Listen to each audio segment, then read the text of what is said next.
Sejam todos bem-vindos ao estudo diário das Escrituras. Hoje eu vou mandar um forte abraço aqui para a Luciene Washington. Ela compartilhou aqui que em meio às tempestades ela roga ao Senhor. Todo mundo, né, terminando a frase aqui bonitinho até amanhã, que muitas vezes eu não leio a mensagem toda das pessoas aqui, tá bom? Eu convido vocês a ler as mensagens que as pessoas colocam, me edifica bastante. Gratidão pelas mensagens de vocês, tá bom? Então a Luciane Washington mandou aqui para nós, falando que ela roga ao Senhor, né, em meio às tempestades aqui. Nós temos o Cesostre Guimarães também, meu amigo, né, que tem o canal Escritura Comentada. Ele comenta aqui que nem todo dia ele comenta, né, faz o comentário aqui no YouTube, mas todo dia ele acompanha com a esposa. Então, forte abraço para você e para sua esposa, tá bom? Forte abraço, meu amigo. Temos também aqui a Yoko Yokiyama, né? Ela coloca aqui também que ela tem gratidão pela mensagem, e no final aqui, né, ela coloca aqui também com uma simples frase na mensagem de hoje, consolou o meu coração. Gratidão, gratidão por você estar acompanhando, né, e que o Espírito está tocando aí o seu coração, tá bom? Vamos para a mensagem de hoje aqui com vocês, é Lucas capítulo 7, do versículo 1 ao versículo 10, aqui vai falar sobre a história do centurião. O centurião, né, ele comandava 100 homens, né? Eu estava fazendo pesquisa aqui, e é em torno de 60, 100, 120, as opiniões são diversas aqui, né? Mas seria um comandante que comanda 100 soldados, tá bom? É o que o nome significa, né? Centurião. Bom, e nós temos 4 centuriões aqui no Novo Testamento. Eu deixei as referências dos 4, e incrível, os 4 que é mencionado aqui são citados como boas pessoas que fizeram boas coisas, né?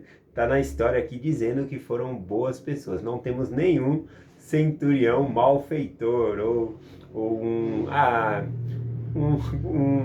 adversário, sei lá como é que chama, né? Um malfeitor. Todos os 4 aqui que nós temos no livro aqui do Novo Testamento, eles são bons feitores, tá bom?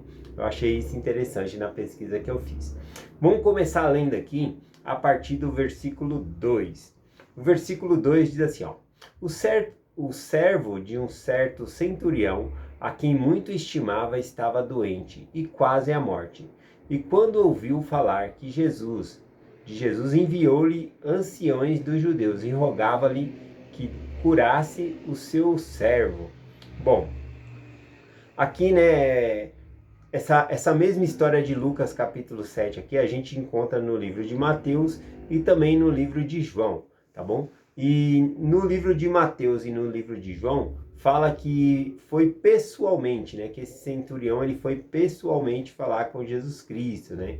Não fala essa palavra pessoalmente, mas fala do centurião e narra a conversa dele ali com Jesus Cristo. Já no livro de Lucas aqui, a gente observa que ele enviou, a primeira coisa que tem mais detalhes no livro de Lucas, né? Fala que ele conversou com os anciões e os anciões foram falar com Jesus Cristo, tá bom? É muito importante dizer que quando Mateus relata essa história e João relata essa história, ele está falando de representantes, né? Quando você tem um representante, então é como se você estivesse lá, tá bom? Então o centurião, ele mandou representantes ir até lá falar com Jesus, primeiramente falar com os anciões para falar com Jesus. Então é a mesma coisa de eu pegar e eu construir.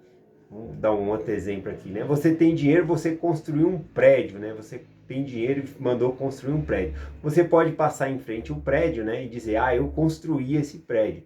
Mas teve uma construtora que construiu o prédio. De igual modo, a construtora pode falar, eu que construí esse prédio, tá bom? Então, quando a pessoa vai em nome da outra pessoa, ela está representando ela. Então, por isso que Mateus e João colocam como se o próprio centurião estivesse falando com Jesus Cristo, porque é representante. Nós temos na Terra hoje representantes de Jesus Cristo, tá bom?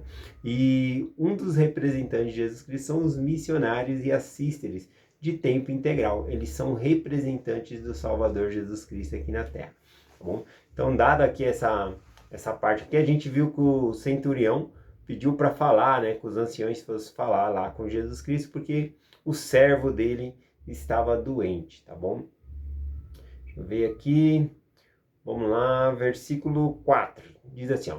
E chegando eles junto de Jesus, quem? Os anciões, né? As pessoas mais respeitosas ali foram até Jesus então falar. Rogava-lhe muito, dizendo: Ele é digno de que lhe concedas isso, porque ama a nossa nação. E ele mesmo nos edificou a sinagoga.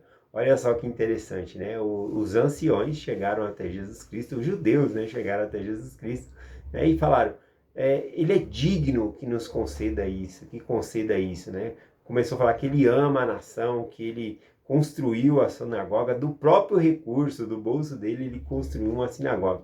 Então a gente pode supor aqui que esse centurião, né, ele havia se convertido, né, ao judaísmo, né, e ele frequentava, né, ali. Então eu suponho dessa maneira, que ele acreditava no Deus vivo e verdadeiro. E por isso ele pede então para que Jesus possa curar o seu filho, né? E aqui a gente vê a própria insistência dos anciões. Se ele fosse uma pessoa malfeitora, né, eles não iriam pedir, né, mas eles insistiram com Jesus Cristo ali. Aqui a conotação da escritura diz que foi com muita força, né, como está escrito aqui, né, muito, né, e rogavam-lhe muito. Essa é a palavra que está aqui.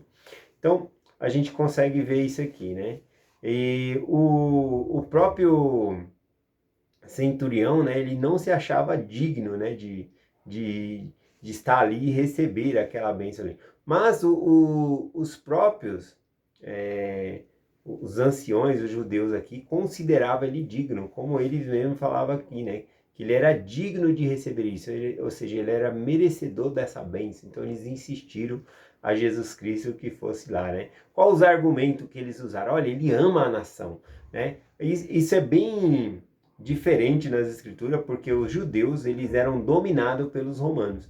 E esse romano aqui em específico, né, o centurião, ele amava a nação, né? Ele não oprimia a nação, ele amava a nação, né? As pessoas gostavam dele, ele construiu uma sinagoga, então olha que ele conquistou a simpatia das pessoas, né? Algo bem comum aqui que a gente pode ver. O versículo 6, né, Jesus então dá a resposta aos anciões, dizendo: E foi Jesus com ele. Mas quando já estava perto da casa, enviou-lhe o centurião uns amigos, dizendo: Senhor, não te incomodes, porque não sou digno de que entres debaixo do meu telhado. Pelo que nem ainda me julguei digno de ter contigo, dizendo: dize apenas uma palavra e meu criado será curado. Tá bom?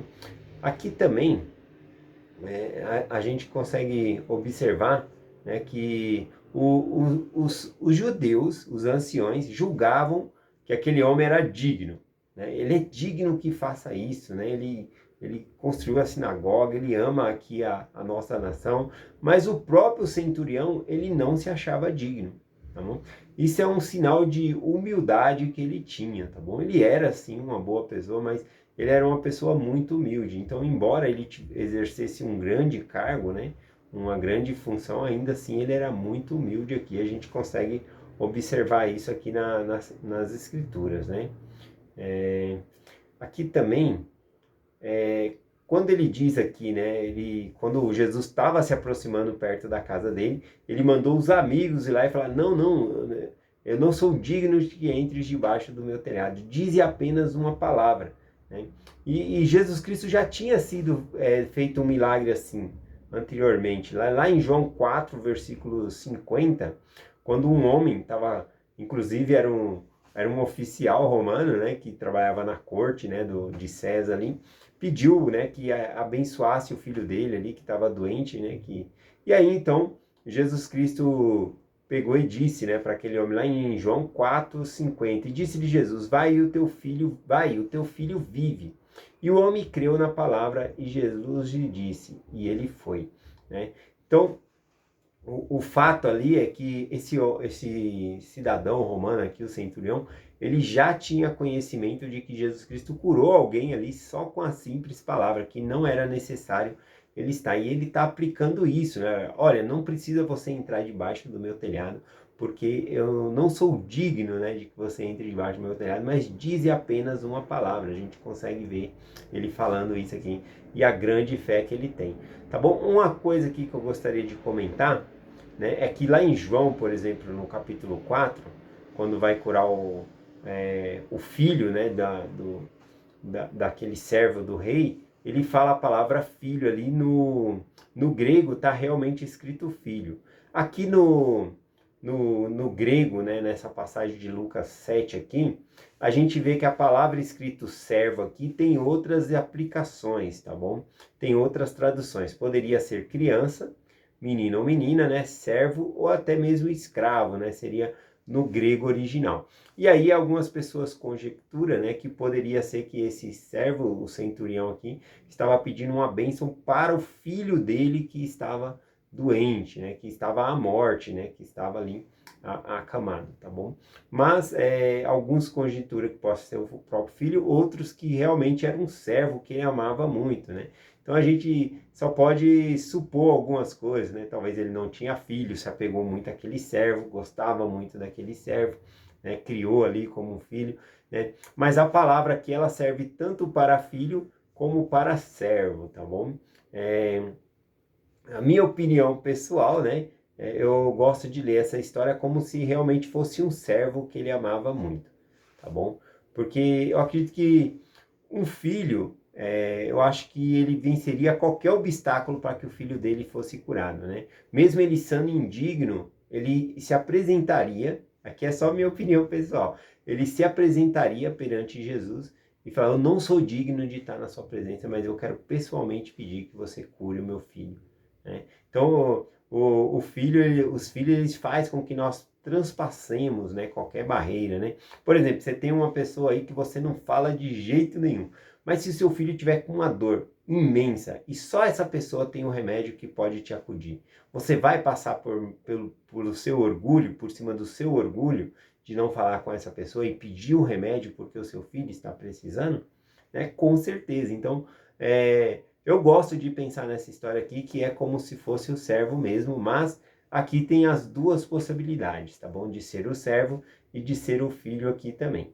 Bom, versículo 8 continua aqui, né? Portanto, porque também eu sou homem sujeito à autoridade. Aqui é o centurião falando, né? Por meio dos servos dele que ele mandou falar com Jesus Cristo aqui, né? Porque eu também sou homem sujeito à autoridade. E tenho soldados sobre o meu poder. E digo a este, vai, e ele vai. E a outro, vem, e ele vem. E ao meu servo, faze isso, e ele o faz. Né? Então aqui Jesus Cristo consegue observar que aquele centurião, né, que comanda ali um exército, né, de 100 pessoas, ele está usando a prática do dia a dia, né? Ele falou, olha, eu não preciso estar num lugar para algo acontecer. Eu digo para esse aqui, vai e ele vai. Eu digo para outro, vem, vem, faz isso e as coisas acontecem. Eu não preciso estar presente no local para acontecer, porque eu sou um homem de autoridade. Igualmente, né? Então ele está considerando que Cristo também ele tem autoridade. Sobre o quê? Sobre as enfermidades, sobre todas as coisas, né? Então ele acredita que somente uma palavra de Cristo vai curar ali o servo dele, tá bom? Então é interessante ver essa frase aqui. Também quando ele diz aqui, ó, essa frase aqui, quando ele diz, porque também sou homem sujeito à autoridade. Quando ele fala sujeito, é que ele também está debaixo de autoridade. E isso tem uma grande importância para nós. Porque quem era o que estava acima desse soldado aqui, né, desse centurião? Né? O maioral ali seria César, tá bom? E ele não pode, né, mesmo sendo um centurião, ele não pode toda hora estar na presença de César. Aliás, ele tem que ser convocado, né? Vocês lembram aqueles reis, né, que ficavam ali, as pessoas ficavam na porta, né? Como na história de Esther, né? Tinha os soldados na porta ali, nem todo mundo. Se alguém se aproximasse perto do rei ali sem ser chamado, ele morreria, né? Se o rei não estendesse o cetro. Então, para chegar perto de César era difícil, e ele reconhece que César é maior do que ele em autoridade. Por isso que ele fala que ele era sujeito à autoridade. E por isso que ele está falando que ele não foi até Jesus. Porque ele considera Jesus, entendendo essa ordem de patente, ele considera Jesus maior né, do que ele. Então ele não pode simplesmente chegar na presença de Jesus e pedir, né? Isso por causa da crença dele, do que ele acredita e o que ele vive. E eu acho muito bonito da parte dele a consideração que ele tem por Jesus, né? Então ele não quer que Jesus Cristo entre na casa dele porque ele considera Jesus muito maior do que ele, tá bom? Então eu achei bem interessante aqui. É engraçado que ele pede para os anciões, né, os judeus ali, e pedir a Jesus Cristo. E ele sabe que os anciões não resolveriam o problema dele. Então, o seu problema talvez não seja ficar buscando alguém, mas sim buscar o próprio Cristo, tá bom? Buscar o próprio Jesus para te salvar. Versículo 9, vamos aqui o versículo 9, né? A mensagem já está ficando grande aqui. Jesus, ouvindo isso, maravilhou-se dele, né? E voltando disse à multidão que o seguia: digo-vos que nem ainda em Israel achei tanta fé. Nesse versículo aqui tem a tradução de Joseph Smith dizendo que quem maravilhou-se, né, da resposta ali do centurião foi aqueles que estavam seguindo Jesus Cristo. Se maravilharam, porque, nossa, que coisa, né? E o próprio Cristo elogia a fé desse homem, né? Jesus Cristo disse aqui, né? Voltando-se para a multidão, disse, né? Digo-vos que nem ainda em Israel achei tanta fé. Né? Isso deve ter soado um pouco estranho para os judeus, porque eles se consideravam superiores aos gentios, até mesmo aos gentios que se tornavam judeus por meio do... O judaísmo permitia que outras pessoas entrassem, né, para a religião. Então, mesmo que eles entrassem, eu peguei essa frase lá no livro de James Tarnett, né, no Jesus o Cristo, fala que eles consideravam os gentios, mesmo esses que entravam para o judaísmo, eles consideravam inferiores a ele. Tá bom? Então é muito interessante isso aqui. Eu estou compartilhando essa parte porque lá em Mateus, no capítulo 8, que também conta essa mesma história aqui, Jesus Cristo fala algo a mais lá, né? Mateus ele registra algo que não está registrado em Lucas aqui. Mateus 8, versículo 11 e o 12, ele diz assim, ó: mas eu vos digo que muitos virão do Oriente e do Ocidente, e assentarão-se à mesa com Abraão, Isaque e Jacó no reino dos céus. E os filhos do reino serão lançados nas trevas exteriores, e ali haverá pranto e ranger de dentes. Então, aqui o próprio Cristo fala que os do Oriente, né? Aqui ele está falando do Oriente e do Ocidente, são os gentios. Ele está falando, profetizando que os gentios vão se sentar na mesa. Com quem? Com Abraão, Isaque e Jacó. Isso significa ser exaltado, tá bom? Então ele fala sobre os gentios sendo exaltados, estando à frente dos judeus, mostrando mais uma vez aqui que não é a questão sanguínea para nós voltarmos à presença de Deus, mas sim a questão da obediência, né, de fazermos convênio com Deus. Aqui o último versículo, versículo 10, né, diz assim: e voltando para casa, os que foram enviados acharam são o servo enfermo, né? Então, o último comentário que quero fazer aqui no versículo 10 é que toda essa história está em volta aqui do centurião e a fé e a aplicação que ele faz aqui. E aí, o último versículo, versículo 10, é dito que o servo do centurião foi curado.